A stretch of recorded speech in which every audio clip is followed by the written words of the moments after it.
देखिए क्या है क्वेश्चन, 10 सेंटीमीटर त्रिज्या वाले एक वृत्त की कोई जीवा केंद्र पर समकोण अंतरित करती है। केंद्र पर समकोण, समकोण का मतलब होता है 90 डिग्री। केंद्र पर कितना अंतरित करता है बाबू? समकोण यानी 90 डिग्री अंतरित करती है। निम्नलिखित का क्षेत्रफल ज्ञात कीजिए। करा संगत लघु वृत्तखंड और संगत दीर्घ त्रिज्यखंड। हम लोग जान चुके हैं कि वृत्तखंड क्या है, लघु वृत्तखंड क्या है, दीर्घ वृत्तखंड क्या है, लघु त्रिज्यखंड क्या है और दीर्घ त्रिज्यखंड क्या है। तो देखिए बाबू, हम लोग सबसे पहले इसको हल करने के लिए एक वृत्त बनाते हैं। एक वृत्त बनाते हैं। सबसे पहले हम लोग ये क्या करते हैं, वृत्त बना देते हैं। सबसे पहले क्या करते हैं, एक वृत्त बना देते हैं। क्या करते हैं बाबू, एक वृत्त बना दिए। यहाँ पे इसका सेंटर है, यहाँ पे केंद्र है। सपोज मानिए यहाँ पे केंद्र है इसका, तो केंद्र है, तो केंद्र पर कह रहा है कि 90 डिग्री का कोण बन रहा है। कितना डिग्री का बन रहा है? 90 डिग्री का बन रहा है। सपोज मानो कि 90 डिग्री का है। कितना डिग्री का कोण बन रहा है बाबू? 90 डिग्री। अब ऐसा नहीं कि स्केल और चांद प्रकार लेके मापने लगिएगा 90 डिग्री से कम है, बट मानिए कि यहाँ 90 डिग्री का एंगल है। मान लीजिए क्या कि 90 डिग्री का एंगल है। तो कह रहा है क्या कि संगत लघु वृत्तखंड। तो सबसे पहले हम जानेंगे कि संगत लघु वृत्तखंड बन कहाँ रहा है, तब ना निकालेंगे उसको। तो बाबू इस त्रिभुज को देखिए, यहाँ से मिलाइए। तो यहां से इस त्रिभुज को मिलाइएगा ना, यहां से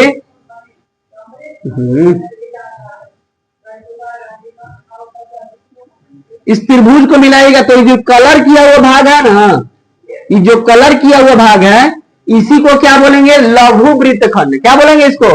लघु वृत्तखंड। इसको ओ कर देते हैं, इसको ए और इसको बी। ये जो कलर किया हुआ भाग है ना, यही क्या है? लघु वृत्तखंड है। क्या है? लघु वृत्तखंड। तो इसका क्षेत्रफल निकालने के लिए थोड़ा सा दिमाग लगाइए तो क्या होगा, इसका लघु वृत्त, इसका क्षेत्रफल निकालने के लिए, लघु वृत्तखंड का क्षेत्रफल निकालने के लिए ये पूरा त्रिज्यखंड का क्षेत्रफल निकाल लेंगे। समझिएगा थोड़ा सा, ये पूरा त्रिज्यखंड का क्षेत्रफल निकाल लेंगे और निकाल के मतलब त्रिभुजवा को घटा देंगे। नहीं, ये पूरा त्रिज्यखंड का क्षेत्रफल निकाल लेंगे, पूरा त्रिज्यखंड का क्षेत्रफल निकाल लेंगे और निकाल करके त्रिभुजवा को क्या करेंगे हम लोग? घटा देंगे। तो खाली इसका बच जाएगा ना। तो लिखेंगे क्या बाबू कि चूंकि आर बराबर क्या देवल है? 10 सेंटीमीटर और थीटा बराबर देवल है 90 डिग्री। क्योंकि समकोण है, थीटा क्या है? समकोण है, यानी 90 डिग्री। थीटा कैसा कोण कैसा बना रहा है? 90 डिग्री का, यानी क्या? समकोण। कैसा बना रहा है बाबू? समकोण। तो थीटा का वैल्यू 90 डिग्री हो जाएगा। अब पहला क्या कर रहा है इसका? संगत लघु वृत्तखंड, वृत्तखंड का क्षेत्रफल बराबर क्या? देखिए, त्रिज्यखंड का क्षेत्रफल, त्रिज्यखंड का क्षेत्रफल माइनस क्या हो जाएगा बाबू? त्रिभुज का क्षेत्रफल, माइनस त्रिभुज AOB का क्षेत्रफल। ध्यान देना छोटू। तो त्रिज्यखंड का होता है फॉर्मूला क्या? त्रिज्यखंड का क्षेत्रफल का थीटा बटा 360 है गुने पाई आर स्क्वायर माइनस त्रिभुज। तो त्रिभुज कैसा है? समकोण है। त्रिभुज कैसा है? समकोण है। तो त्रिभुज का क्षेत्रफल बाबू होता है 1/2 आधार गुने ऊंचाई। तो ना तो एक में आधार ही देवल है ना ऊंचाई ही देवल है, लेकिन कैसा त्रिभुज है? समकोण है। कैसा त्रिभुज है? समकोण है। तो समकोण त्रिभुज का क्षेत्रफल, वृत्त में अगर समकोण बनता है त्रिभुज, तो उसका क्षेत्रफल क्या होता है? 1/2 आर स्क्वायर साइन थीटा। क्या होता है? 1/2 आर स्क्वायर साइन थीटा।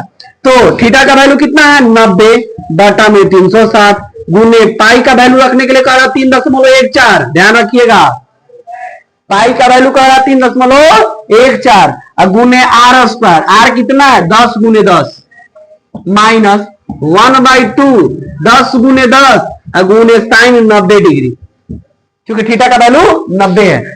अब 9 चौका 36 1/4 गुने 314। देखिए 10 10 100 और 100 में 3.4 से गुणा करेंगे 314 हो जाएगा, माइनस ये कट जाएगा 5 दूनी 10, तो 5 गुने 10 गुने 1 हो जाएगा ना, क्योंकि साइन 90 का वैल्यू 1।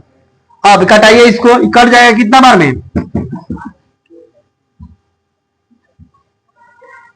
पूरा पूरा नहीं कटेगा तो 2 बार में, और ये 15 दूनी 30 7 दूनी 14। ठीक है।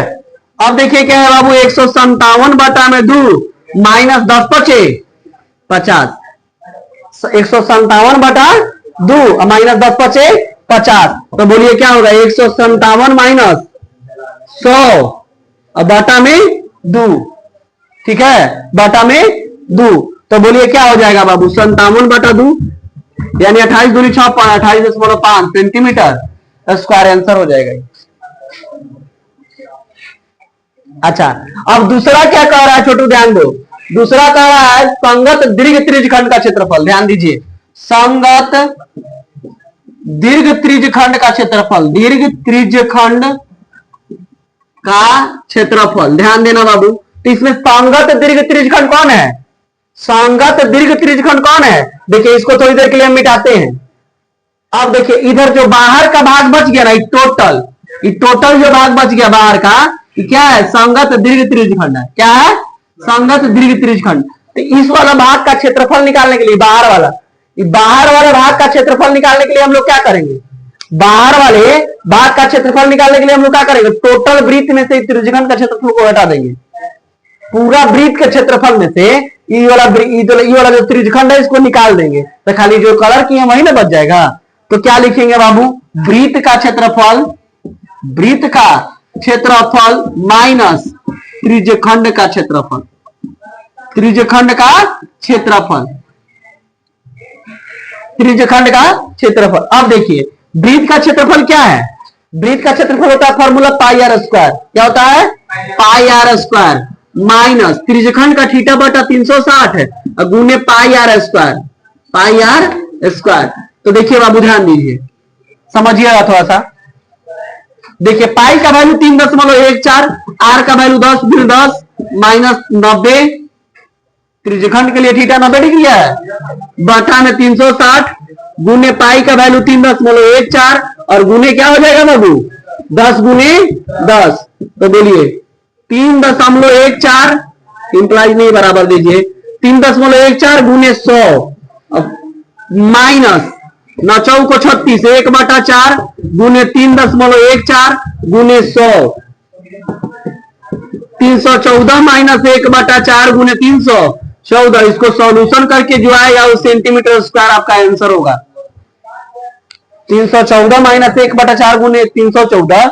अब इसको कटा देंगे, जैसे यहां कटा है ना, तो कटने के बाद जो आएगा फिर इसमें से इसको घटा देंगे, वही आपका क्या हो जाएगा, आंसर हो जाएगा, बन जाएगा ना, हो जाएगा इतना ना। चलिए ठीक है, उतार लीजिए।